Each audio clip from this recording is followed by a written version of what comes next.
Hello, I'm Simon Whistler, you're watching the Today I Found Our YouTube channel, and in the video today we're looking at that time Coca-Cola spent $100 million intentionally filling Coke cans with water that smelled like farts.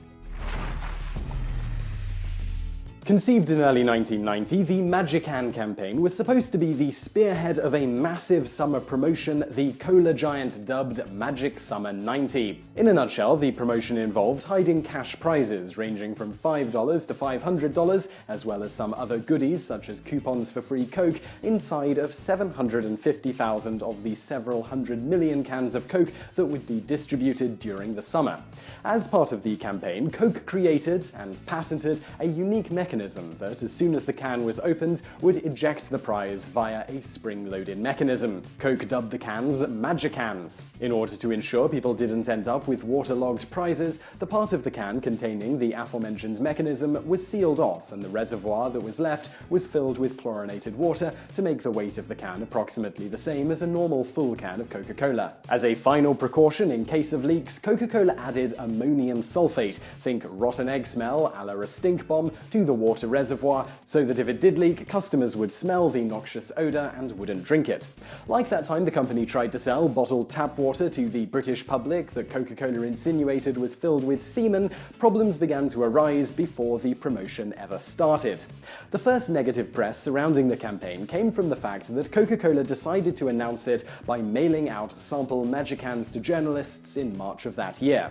Remember, these cans contained as much as $500 in cash or vouchers for free Coke, so it wasn't long before some journalists began questioning the ethics of sending what essentially amounted to under-the-table cash to members of the media in exchange for reviews and publicity. Unperturbed, Coke went right ahead and began entering Magicans into circulation a few weeks later, with the massive campaign blitz officially starting on the 7th of May.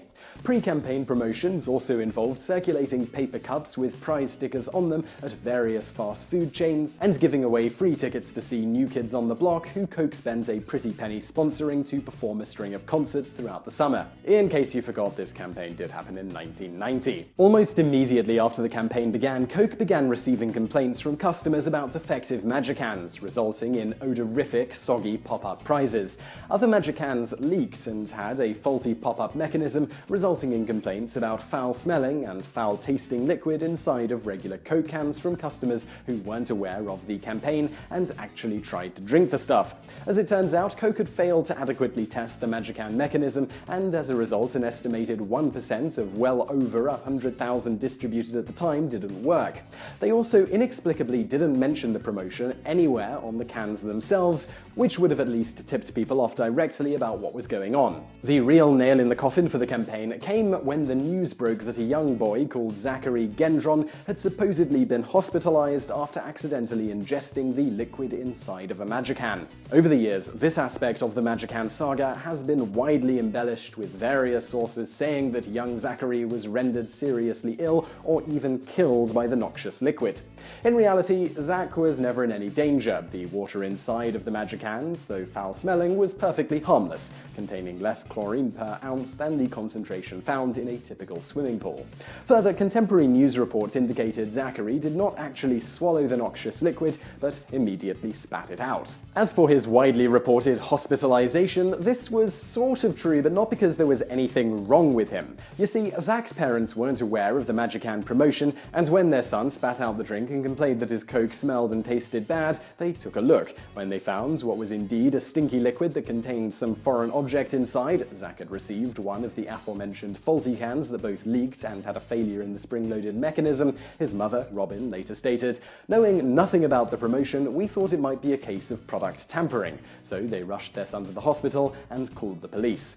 Zach was quickly discharged when knowledge of the campaign came to light, and the police discovered that the suspicious foreign object in his can was a $5 bill. According to news reports, Zach was more worried about losing his $5, his mother wanted to frame it but ultimately gave it to him when he objected, than he was about the liquid in the can. However, the damage was done, because things like child hospitalized after drinking from a can of Coke, more at 11, makes for a better news story than worried parents take child to hospital, child is completely fine. Rumors quickly spread that some cans of Coke contained a deadly substance that had killed at least one child. Coke entered damage control mode mode and paid for full-size advertisements in 50 major newspapers, as well as airtime on most major networks, alerting the public that a negligible number of cans were defective and contained water that smelled noxious but was otherwise completely harmless. Removing the 120,000 or so Magicans that were already on the shelves was impossible because the Magicans were indistinguishable from normal cans of Coke, not marked with any special serial number or the like. A week later, faced with ever-growing negative publicity and the rumor mill churning out outlandish stories akin to those often spread about on Halloween, you can see our video on has anyone ever actually poisoned or put razor blades or needles in Halloween candy for more about that. So Coke quietly ended the Summer of Magic promotion just 3 weeks after the campaign they'd invested $100 million in had started. To rub salt in the open wound, Coke's eternal rival Pepsi launched a nearly identical campaign soon after, only instead of stuffing cans full of a water that smelled like it came from the sewer and a complicated mechanism that held physical money, Pepsi released cool cans that had a number printed on the bottom inside that customers could quote to a toll-free number to see if they'd won a prize. Besides being much simpler and cheaper to implement, such campaigns often see most prizes unclaimed, allowing the company to promise much bigger prizes than they have to deliver. Pepsi won, Coke zero, at least on the surface. You see, as with the fiasco of Coke trying to get rid of its original flavor in favor of new Coke, this all ended up working out well for the company, despite the negative press. Coke's sales during the 3 weeks of the controversial campaign spiked to record levels at the time. Apparently, the old axiom of success to scandal, or the more modern equivalent of there's no such thing as bad publicity, really is true. So I really hope you enjoyed that video. If you did, please do hit that like button below, and don't forget to subscribe if you haven't already, because we put out brand new videos just like this every day of the week. Also, if you like this video, check out some of our other videos that are over there on the right. And thank you for watching.